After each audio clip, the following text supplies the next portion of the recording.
Hello everyone, this is Dr. Himanshu Mathur, Senior Joint Replacement and Orthopedic Surgeon at Sterling Hospital, Ahmedabad. I have an experience of more than 15 years in the field of orthopedics और अगर joint replacement की बात करें तो लगभग मेरे को 12 साल का अनुभव और 20,000 से ज़्यादा joint replacement सर्जरीज मैं कर चुका हूँ।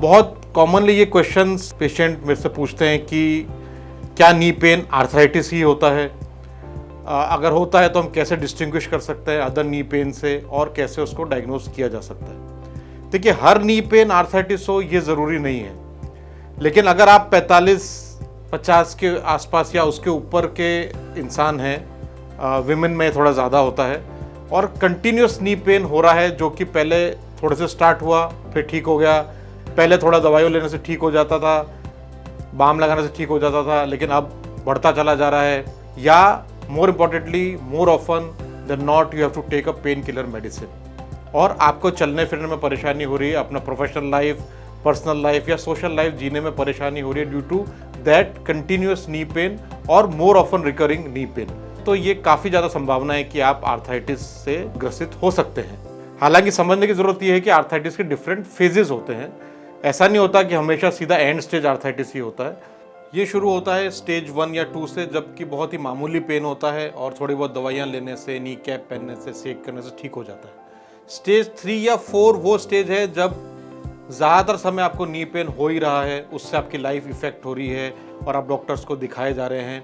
अब सवाल ये उठता है कि इसको डायग्नोज कैसे किया जाए और अदर नी पेन की से कैसे डिस्टिंग्विश किया जाए, जैसे कि लिगामेंट इंजरीज से, कोई इन्फ्लामेटरी आर्थराइटिस होते हैं जैसे गाउट या रोमेटॉइड आर्थराइटिस।